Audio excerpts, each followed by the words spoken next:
But you have a sort of voluntarism in Western philosophy, very, very strong trend of voluntarism. From Descartes, even if he's a rationalist. For example, many times Descartes says that God could have willed the world otherwise. He gives an instance. His instance is that, let's say, this is his example, 4 times 2 is equal to 8.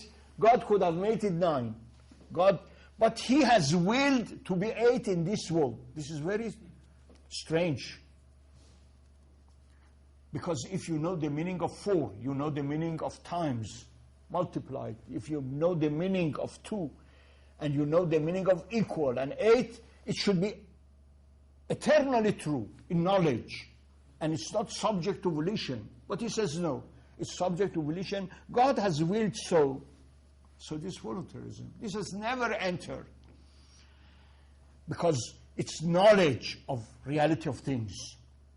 Of course, what is the relationship of knowledge and will is a very, very profound question in all school of thought. This is not something I say. It has been a very, very profound philosophical question. Only Ash'arites, they do not believe. They say that everything is shari'i, not aqli. You see, nothing is rational. Everything, you should do this because Sharia said. No, it's not rational. God could say, for example, do this sin. If God had said sin and kill, we would have killed.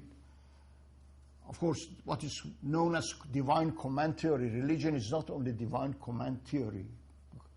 Now, this problem is posed by Plato. By Plato in Euthyphro. He has a dialogue, Euthyphro. Euthyphro. In French, you say Euthyphron. You see, Euthyphro. He has posed this question, Plato.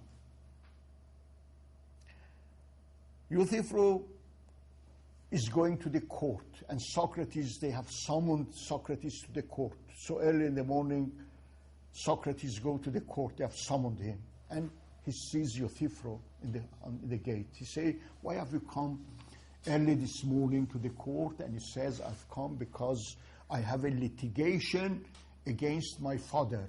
I have a litigation against my father. Why does one, let's say, litigate against his father? Yes. What has he done? Because of his impiety. He's an impious person. I've come to the court in order to litigate against my father, Euthyphro says.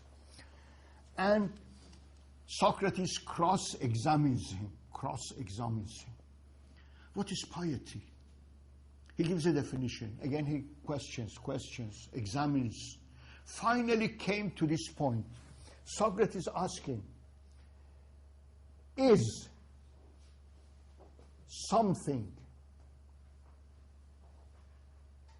good or pious because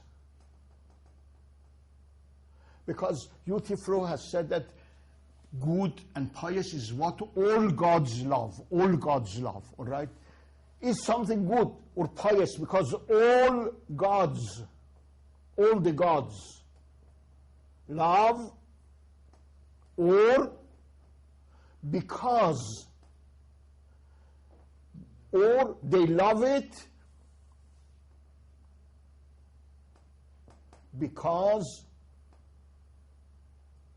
it is good in itself, right? And let's say, do they love it? Because only they will it to be good because they love it. It's good because they love it, or they love it because it is good in itself. Plato thinks that it's good. Philosophers say that God knows everything. He knows what is good to the interest, and then not only it's only a matter of arbitrary volition. See, behind things there is wisdom, there is knowledge. This is a very important point. So, there is no voluntarism in Islamic philosophy, but there is voluntarism in theology, in kalam, in ilm kalam. Ash'arites are that, because they do not accept reason at all. They never accept the authenticity, the authority of reason, so they say that, all right, will is prior to. Another is fideism.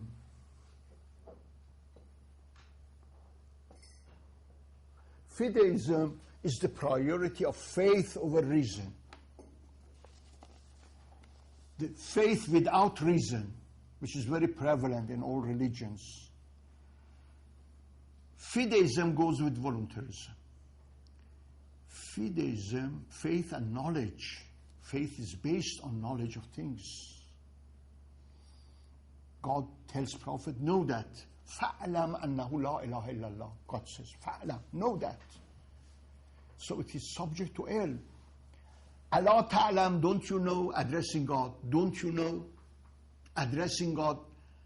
أَلَمْ تَرَى, don't you see, don't you contemplate. You see, أَفَلَا يَتَفَكَّرُونَ أَفَلَا يَعْقِلُونَ أَفَلَا. This is ta'aqul, is much, ilm is much emphasized. And the problem of divine knowledge, you are more than perhaps 100 verses in the Quran concerning divine knowledge, dominating everything. All right. This is very important. But in any case, we go to specific philosophers. You see, it's not time to go over all philosophers. Each philosopher would demand a week or 2 weeks or 3 weeks if we wanted to elaborate really.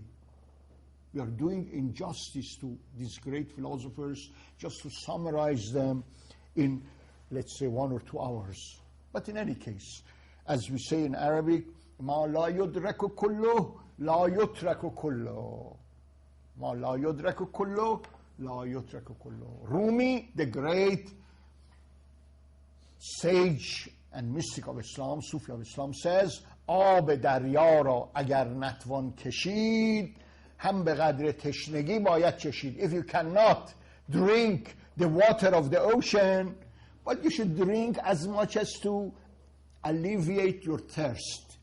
You see, آب دریا را اگر نتوان کشید, if you cannot draw and drink all the water of ocean, but this, no reason not to drink it, in order to see what it is, بقدر تشنگی باید چشید. So we are having a drought of this ocean in order to see, but later you will go into it and delve and also elaborate what I am saying. All right? Now, unlike what Westerns have said, they are commentators. No, they were not commentators. Of course, we have had very great commentators like Averroes. Averroes was very, very great, one of the greatest commentators of Aristotle. Really, he has written great commentaries, intermediate commentaries, and small commentaries, nearly over all works of Aristotle, which were translated into Latin and into Hebrew. And they introduced through Aristotle the Western world when it was not known. But there, we have commentators. But we have philosophers. Philosophers and commentators like Farabi. Farabi was a philosopher. He's called in Islam, in Islamic philosophy, al-Mu'allim al-Awwal. Of course, al-Mu'allim al-Awwal is God. You see, in the true sense of the word. But among human beings in the Islamic civilization, he's called al-Mu'allim al-Awwal. Mu'allim al-Awwal. Al-Mu'allim al-Awwal. The first teacher. Was an instructor? No. Because he laid the foundations of all sciences. The scientific and philosophical foundation.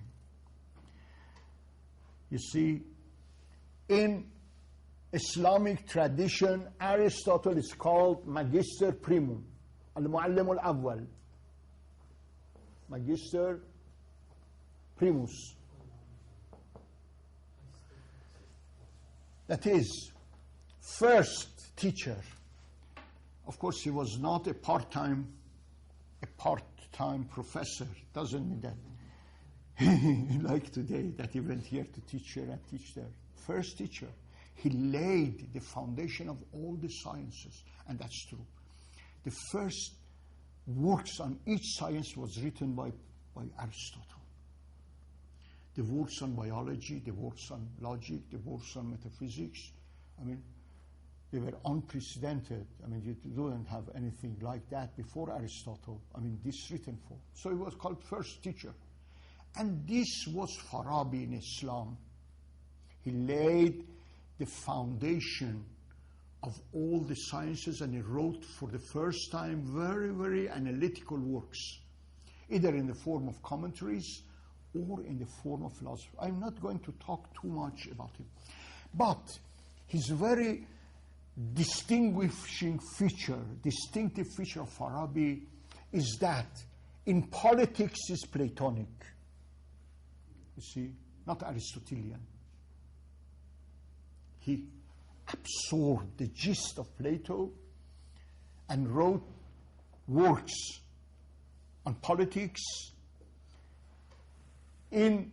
according to Islamic, let's say, reconcile them with Islamic worldview. Reconcile. This was done very greatly by Farabi.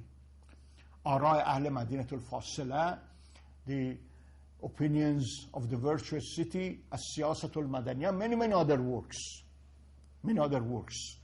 And works also on Plato, Plato's Republic, commentary of Plato's Republic, and things like that. It's very great. But in metaphysics, it was Aristotelian. His Kitabul Huruf, the book of letters, his book on metaphysics, is based. But in any case, he was a very analytic. He analyzed, he didn't repeat, analyzed the concepts very much. He was a very, very profound and analytic thinker and prepared the way for Avicenna. Very analytic. You see, I'm not going to elaborate, but I will talk more about Avicenna. Avicenna has a very, very great role to play in not only Islamic philosophy, in the world philosophy at large. Avicenna made philosophy into a very rigorous science. You see, very rigorous. Today, Husserl has posed the problem of philosophy as a rigorous science. This is posed the problem by Husserl. But before him, and much better than him, much better than Husserl, and any other philosopher, Avicenna made philosophy into a very rigorous science, very analytic science, very analytic. It was more analytic than any analytic you can conceive in the West, really. If you read his works, really, you will see. By axiomatizing philosophy, this is very important. This is my key point. No work has been done on this field. You can do work. Axiomatization of philosophy. What is axiomatization? We have only one science which is axiomatized, and that is Euclidean geometry. You see? Euclid axiomatized geometry. What is axiomatization? You have some axioms and one postulate from one axiom and one postulate. You prove all the theorems. Prove. So axiomatized is an axiom. In the 20th century, there came the problem of axiomatization. As a very problem, I mean, in analytics circles.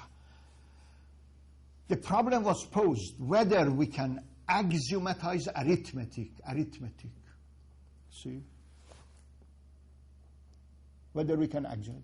I mean, several scholars work on that. After 50 years, they came to the conclusion. I mean, they say that, yes, we can axiomatize if we have one proposition which doesn't belong to that science. You see, you can only axiomatize a science after 30 years of work. If and only if you have one proposition which is above that, which means axioms. Axioms should not are not problems in science, they're above. Axioms should be above.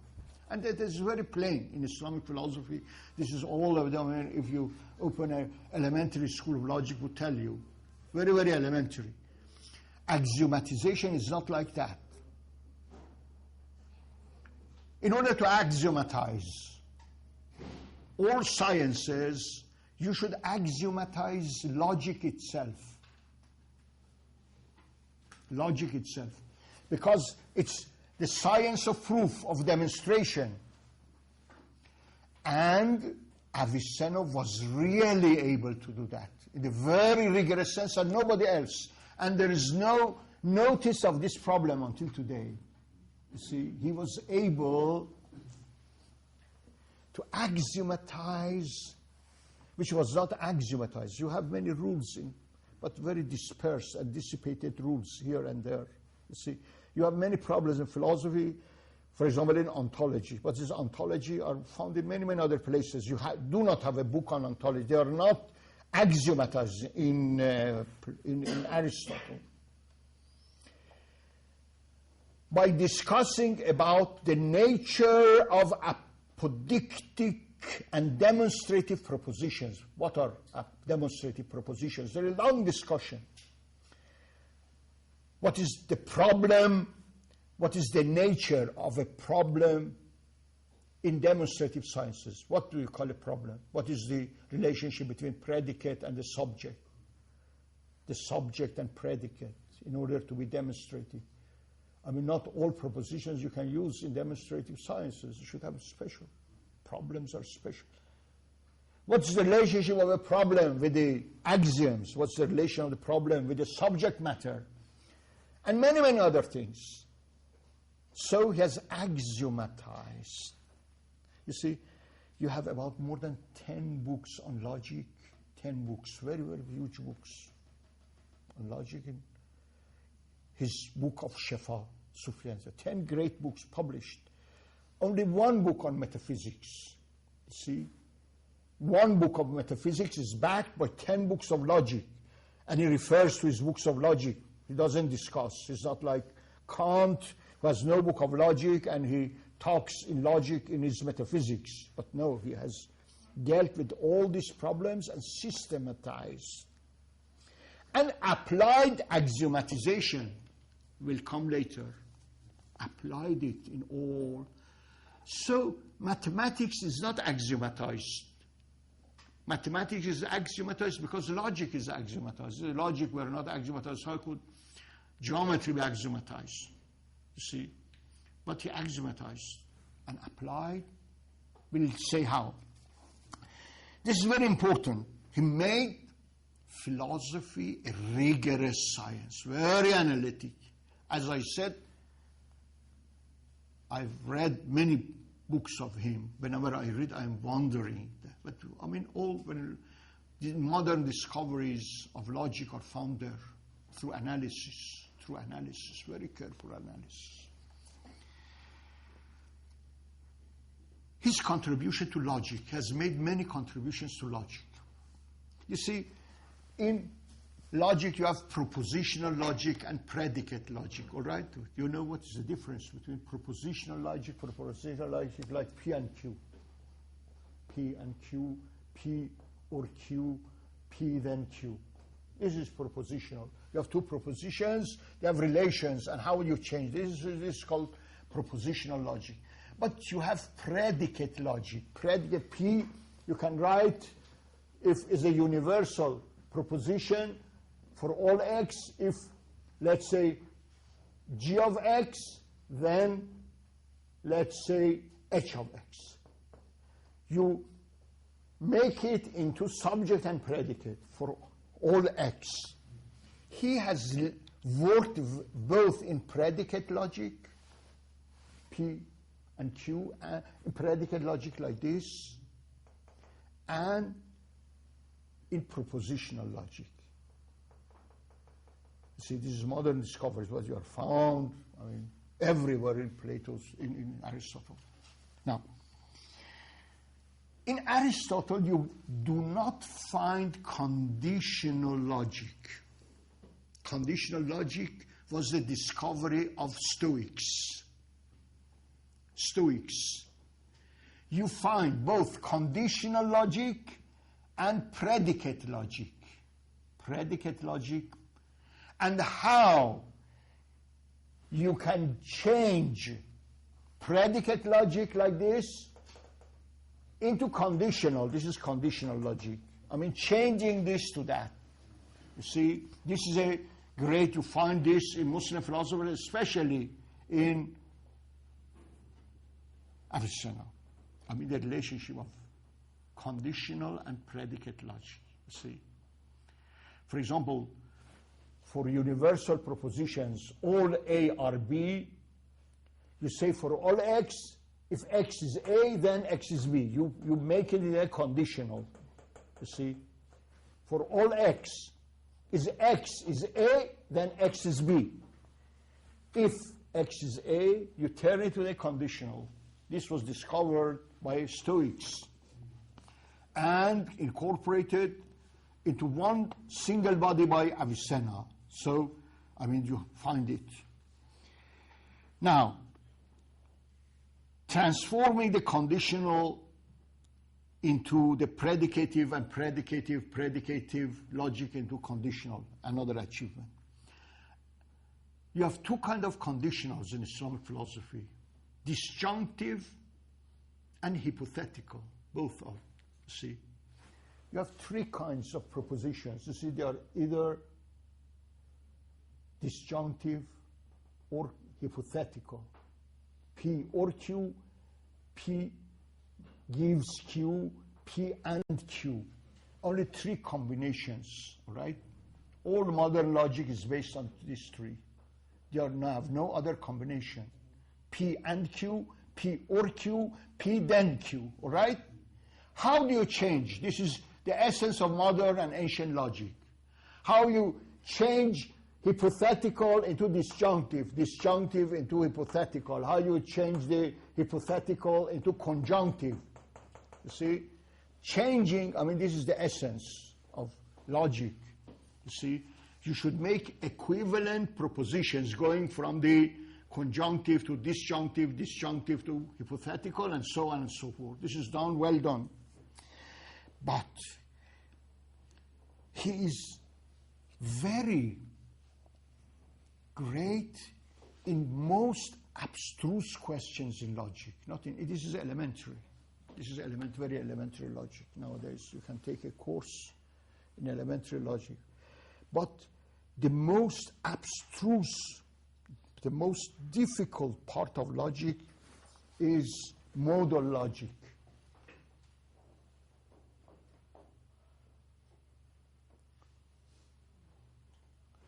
It is possible, it's necessary, it's so on and so forth.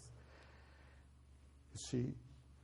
And temporal logic. These are some recent discoveries in logic. They have worked for a century on this. They have been working on modal logic and temporal logic. It's very new. Works of Aristotle are very, very little, very discussed. Of course, there is modal logic in Aristotle, but compared to Avicenna, is very, very small, very small, very small. And I think still Avicenna, after 1 century of working, is far ahead still, because when he wants to discuss about the inverse of a proposition, because